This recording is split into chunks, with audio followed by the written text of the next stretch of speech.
बाबा, आप रुक जाइए, मौसम बहुत ज्यादा खराब है।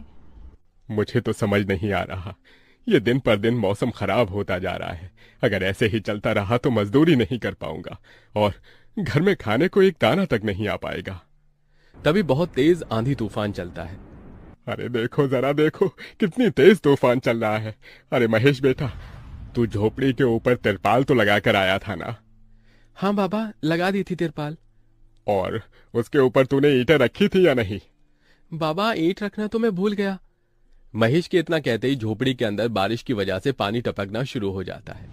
हे भगवान महेश, तूने ये क्या किया? तुझे मैंने कहा था बारिश और तूफान तेज है, तुझे ईंटें रख देनी चाहिए थी। मुझे लग रहा है कि तिरपाल उड़ गई। चल चल मेरे साथ चल। अब तुझे मेरे साथ भीगते हुए मेहनत करनी होगी, नहीं तो पूरे घर में पानी ही पानी भर जाएगा। देवेश इतना बोल ही रहा था कि घर के अंदर वाकई छत से पानी टपकने लगा। हाँ पिताजी, आप सही कह रहे हो, चलो चलते हैं जल्दी से। दोनों बाप बेटा बारिश में बाहर निकलते हैं और झोपड़ी की छत पर तिरपाल को सही से लगाना शुरू कर देते हैं। अरे बेटा, ईंट को अच्छे से रखना, कहीं ईंट गिर न जाए। ठीक है पिताजी, सही सही रखूंगा। महेश इतना कहकर अच्छे से ईंट से तिरपाल को दबाने लगता है, जिससे छत ढक जाती है और झोपड़ी में पानी टपकना बंद हो जाता है। लेकिन इसी के चलते हुए बेचारे दोनों के दोनों बहुत बुरी तरह भीग जाते हैं। अरे चलो बेटा, बहुत ठंड हो रही है, बाहर घर में चलते हैं। चलो, बरसात में मौसम बिल्कुल ठंडा हो गया है। हाँ पिताजी, आपने बिल्कुल सही कहा, चलिए। जब दोनों बाप बेटा घर के अंदर आ जाते हैं तो मेघा उन्हें सूखा कपड़ा देती है और अपना शरीर पोंछने के लिए कहती है। आप लोग अपना शरीर पोंछ लो और सूखे कपड़े पहन लो, नहीं तो ठंड लग सकती है। मेघा के दिए हुए कपड़े दोनों पहन लेते हैं। तभी बीमार शकुंतला बिस्तर पर पड़ी हुई मेघा से कहती है। अरे बेटी, तूने खाने के लिए कुछ बनाया नहीं?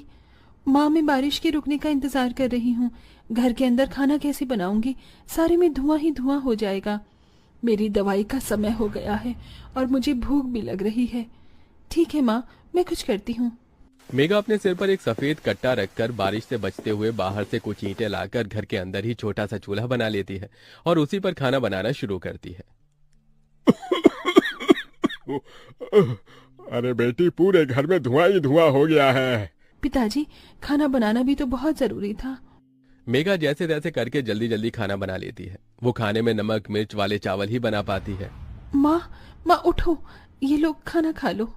शकुंतला मेघा के हाथों से खाना खाती है। शकुंतला के पूरे शरीर को पैरालाइज हुआ था, जिसके कारण ना तो वो हिल सकती थी और ना ही वो उठ सकती थी। मेरी प्यारी बेटी, इतनी कम उम्र में तेरे ऊपर कितनी जिम्मेदारी आ गई। हम गरीबों का कुछ नहीं हो सकता है। इस गरीब झोपड़ी के अंदर हम कैसे कैसे दिन देखते हैं।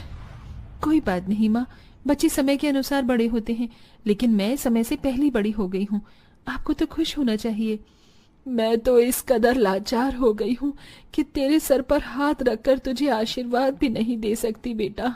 शकुंतला की आंखों से आंसू निकल रहे थे। मेघा उसके आंसू पोंछकर अपनी माँ को हौसला देती है, जिसके बाद वो अपने भाई और पिता के साथ बैठकर खाना खाती है। बारिश होती ही रहती है, लेकिन बारिश रुकने का नाम ही नहीं लेती।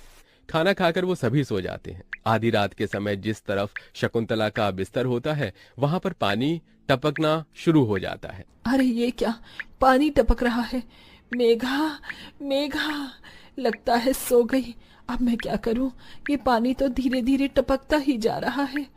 शकुंतला रात भर अपने ऊपर टपकते हुए पानी को ऐसे ही झेलती रहती है, जिसकी वजह से सुबह तक उसके पूरे शरीर में बुखार फैल जाता है। अरे अरे, ये क्या माँ, आपको तो बहुत ही बुखार हो गया है। रात भर ये झोपड़ी की छत टपकती ही रही। मैंने तुम्हें उठाने की कोशिश की, लेकिन तुम्हारे तक आवाज नहीं गई। ये सुनकर मेघा को बहुत अफसोस होता है। वो सूखे कपड़ों पर अपनी माँ को सहारा लगाकर लिटा देती है और उनके कपड़े भी बदल देती है। लेकिन तभी अचानक से गांव में बाढ़ आ जाती है। अरे अरे, ये क्या हो, यहाँ तो पानी भर रहा है। अरे लगता है गांव में बाढ़ आ गई है।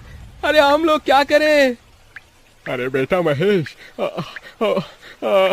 अरे भाई, अपनी माँ को कंधे पर उठा, नहीं तो हम सभी बह जाएंगे।